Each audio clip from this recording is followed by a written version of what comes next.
দর্শক শুভেচ্ছা নিবেন এমআইবি টেলিভিশনের পক্ষ থেকে। ফ্রান্সের স্বরাষ্ট্রমন্ত্রী ব্রুনো রুতার বিরুদ্ধে ৩০ পৃষ্ঠার একটি অভিযোগ দায়ের করেছেন আলজেরিয়ান বংশোদ্ভূত ফরাসি আইনজীবী খাদিজা আউদিয়া। তিনি নিমস বারের প্রাক্তন সভাপতি।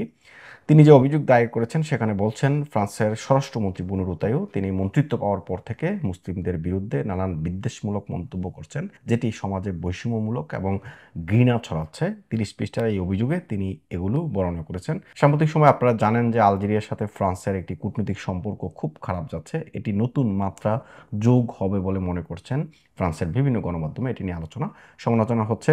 খাদিজা আউদিয়া তিনি যে আইনি পদক্ষেপ নিয়েছেন এই স্বরাষ্ট্রমন্ত্রী ব্রুনো রুতার বিরুদ্ধে, তিনি মনে করেন যদি আইনের সমান প্রয়োগ হয় তাহলে শান্তিপূর্ণ সমাজের প্রতিষ্ঠা হওয়ার একমাত্র গ্যারান্টি হচ্ছে আইনের সমান প্রয়োগ, অর্থাৎ জাত ভেদ, ধর্ম, বর্ণ, গোষ্ঠী, উঁচু নিচু কোনো কিছুই যেন বাধা না থাকে এবং আইন যদি সঠিকভাবে প্রয়োগ করে তাহলে শান্তিপূর্ণ সমাজ প্রতিষ্ঠা পাবে।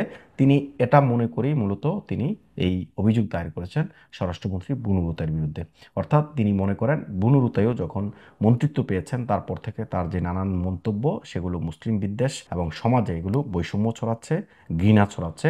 যিনি ব্রুনো রুতার বিরুদ্ধে অভিযোগ দায়ের করেছেন তিনি খাদিজা আউদিয়া, আলজেরিয়ান বংশোদ্ভূত। তিনি নিমস বারের প্রাক্তন সভাপতি এবং তার এই যে নতুন অভিযোগ স্বরাষ্ট্রমন্ত্রীর বিরুদ্ধে, এই অভিযোগটি হচ্ছে ৩০ পৃষ্ঠার যে আদালতে তিনি অভিযোগ দায়ের করেছেন, এটি ৩০ পৃষ্ঠার এবং এই ৩০ পৃষ্ঠার অভিযোগে স্বরাষ্ট্রমন্ত্রীর বিরুদ্ধে মূলত যে অভিযোগ আনা হয়েছে সেটি হচ্ছে মুসলিম নাগরিকদের প্রতি বৈষম্যমূলক মন্তব্য। স্বরাষ্ট্রমন্ত্রী ব্রুনো রুতাইও তিনি মুসলিম নাগরিক যারা আছেন ফ্রান্সে বসবাস করেন তাদের প্রতি বৈষম্যমূলক মন্তব্য করছেন।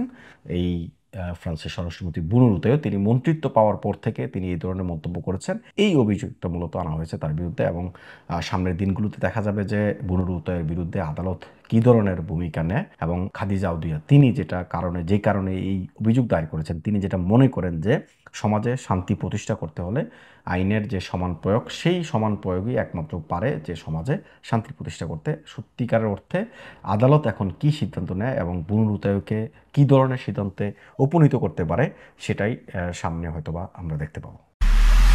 এমআইবি সংবাদ ও সংবাদ সংশ্লিষ্ট অনুষ্ঠান দেখতে ভিজিট করুন www.mibtelevision.tv ও facebook.com/mibtelevision.tv এবং সাবস্ক্রাইব করুন youtube.com/mibtelevision এ।